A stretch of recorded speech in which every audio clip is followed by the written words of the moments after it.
नमस्कार दोस्तों, स्वागत है आपका रियल स्टेट की पाठशाला में। आज हम कुछ टॉपिक के ऊपर बात करने वाले हैं, इसलिए कुछ अलग टॉपिक नहीं है जिसकी हमने बोर्ड की ज़रूरत नहीं है। तो एक गहरा टॉपिक है, आपका सीखने का ये टॉपिक रहेगा। कुछ सीखेंगे आप इस वीडियो के माध्यम से। और मैं जिस टॉपिक के ऊपर बात करने वाला हूँ, ये टॉपिक है अफोर्डेबल हाउसिंग होम बायर्स के लिए। 2013 के अंदर जब अफोर्डेबल हाउसिंग की जो पॉलिसी बनाई गई थी, तो उस टाइम बहुत सारी नॉर्म्स या कंडीशन इसके अंदर डाली गई थी, बट लोग नहीं रीड करते हैं अफोर्डेबल हाउसिंग पॉलिसी को। उस पॉलिसी की रिगार्डिंग में आप लोगों के साथ ना एक वीडियो शेयर करूंगा। हो सकता है नेक्स्ट जो वीडियो हो आपको प्रॉपर पॉलिसी के बारे में और वो अफोर्डेबल हाउसिंग की कुछ अमेंडमेंट भी इसके अंदर की गई थी 2021 के अंदर। बहुत सारी आज मेन पर्पज़ ये है वीडियो बनाने का कि कुछ लोग हैं जो अफोर्डेबल हाउसिंग के अंदर एप्लीकेशन तो भर देते हैं, बट उनको कुछ चीज़ों का पता नहीं है। क्योंकि मेरे पास काफ़ी कॉल आती हैं, बट मैं नहीं ज़्यादा जवाब दे पाता क्योंकि कॉल बहुत ज़्यादा होती हैं। तो अगर आपको कोई समस्या है अफोर्डेबल रिगार्डिंग, तो आप जो गूगल फॉर्म आपको डिस्क्रिप्शन में मिलेगा उसको फिल कर सकते हैं। बट वो कंसल्टेंसी का पार्ट है, वो पेड कंसल्टेंसी है। अगर आप वैसे ही नॉलेज लेना चाहते हैं तो आप इस वीडियो को प्रॉपर तरीके से देख लीजिए। तो टॉपिक ये है कि दोस्तों, ज़्यादातर लोग अफोर्डेबल हाउसिंग के अंदर जब अपना एप्लीकेशन फिल करते हैं ऑनलाइन टीसीपी हरियाणा की साइट के ऊपर जाके, तो वो ये सोचते हैं कि हमारा एप्लीकेशन है वो निकलना चाहिए। तो वो चाहते हैं कि हमें कुछ कंफर्म अलॉटमेंट के कुछ जो चांस होते हैं वो मिल जाए। तो दोस्तों, इसमें दो तीन चीज़ें हैं कि एक तो होता है इसमें मैनेजमेंट कोटा, जिसके अंदर प्रॉपर तरीके से आपको टीसीपी की साइट पे जब एप्लीकेशन भरते हैं तो वहाँ पे यूनिट शो की जाती है, मैनेजमेंट कोटा एमक्यू करके। तो इतने यूनिट एमक्यू के अंदर है, तो वो जो चीज़ है आप डायरेक्ट डेवलपर से वो चीज़ें खरीद सकते हैं। क्योंकि एमक्यू की जब यूनिट आप परचेज करते हैं उसके अंदर आप कुछ पैसा एक्स्ट्रा पे आपको करना पड़ता है। उसमें आपको स्टैंप लगती है मैनेजमेंट कोटा की, जो कि डेवलपर लगा के देता है।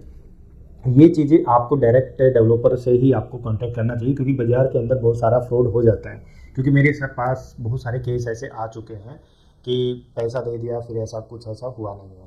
तो आप जब भी मैनेजमेंट कोटा की यूनिट खरीदने जाते हैं तो आप डायरेक्ट डेवलपर से लें और स्टैंप लगवा के लें, उससे रिटर्न में चीज़ें लें। अगर वो सारी चीज़ें रिटर्न में नहीं दे रहा है तो उससे और चीज़ें रिटर्न में ले कि आप लिख के दो हमें कि आप हमें मैनेजमेंट कोटा की यूनिट क्यों नहीं दे रहे हैं और स्टैंप लगा के क्यों नहीं दे रहे हैं। ये सारे सवाल आप पूछ सकते हैं, आपका हक बनता है। अगर आपके रिगार्डिंग कुछ इस तरीके का इशू आता है तो आप रेरा या टीसीपी हरियाणा, वैसे भी रेरा ने भी कंप्लेंट जो अलग से पोर्टल है रेरा का, उसके ऊपर कंप्लेंट का एक अलग से कॉलम है वो दिया हुआ है, आप वहाँ पे कंप्लेंट फिल कर सकते हैं या आप डायरेक्ट रेरा ऑफिस में भी जाके कंप्लेंट कर सकते हैं। ये प्रॉपर लीगल है दोस्तों। आप जब भी कोई मैनेजमेंट कोटा की यूनिट के तहत प्रॉपर्टी खरीदते हैं अफोर्डेबल हाउसिंग के तहत, और कोई भी आपके साथ कुछ ऐसा लगता है, आपको कुछ ऊंची नीच लगती है, तो आप रिटर्न में ले डायरेक्ट डेवलपर से। अगर डेवलपर कहता है कि हमने यूनिट है वो सोल्ड कर दी है, तो भी आप डेवलपर से रिटर्न में ले सकते हैं कि आपने ये लिख के दीजिए कि हमारे पास यूनिट नहीं है, वो सब कुछ सोल्ड हो चुकी है। एक तो ये रीज़न था। दूसरा ये रीज़न ये था कि लोग है ना कुछ चाहते हैं कि नॉर्मल के अंदर भी कुछ कंफर्मेशन अलॉटमेंट मिल जाए। दोस्तों, इस तरीके की कोई प्रोविज़न नहीं है। अगर कोई आपको ये कहता है कि 1 लाख 2 लाख 5 लाख के अंदर आपको मैं कंफर्म अलॉटमेंट दे दूंगा जो नॉर्मल ड्रॉ होते हैं उस यूनिट का, ऐसा कुछ नहीं होता है। ना ही इस टाइप का कोई प्रोविज़न दिया जाता है। क्योंकि ये जो नॉर्मल एप्लीकेशन भरे जाते हैं ये सीधे टीसीपी के अंदर ये एप्लीकेशन जाते हैं और वही लोग इसको अलॉट करते हैं।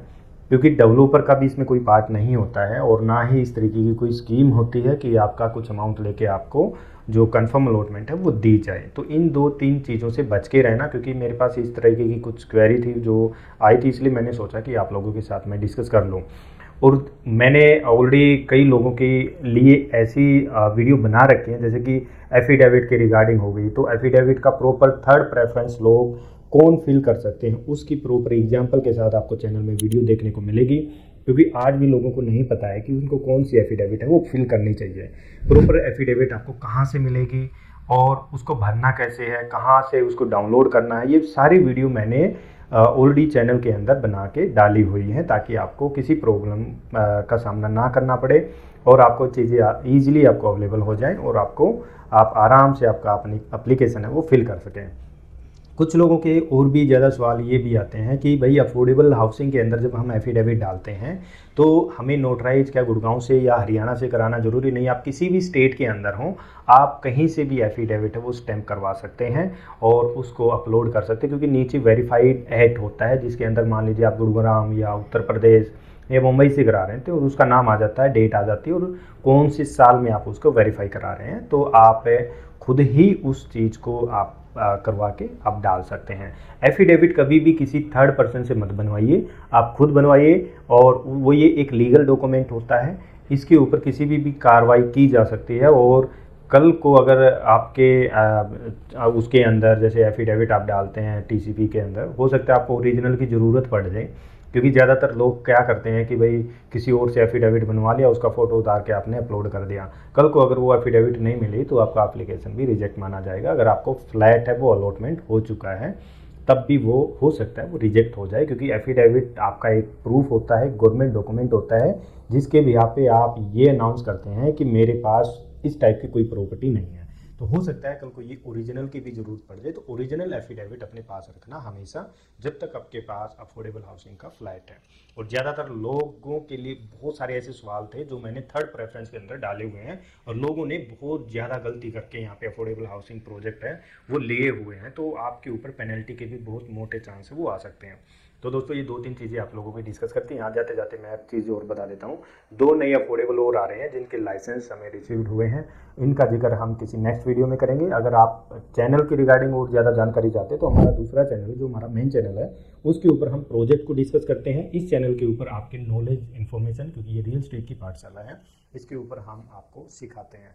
तो दोस्तों वीडियो अच्छी लगी तो लाइक जरूर करें, चैनल को जरूर सब्सक्राइब करें, क्योंकि बहुत कुछ आपको यहाँ पे सीखने को मिलेगा। तो मिलते दोस्तों नेक्स्ट टॉपिक के साथ नेक्स्ट वीडियो में। Thank you.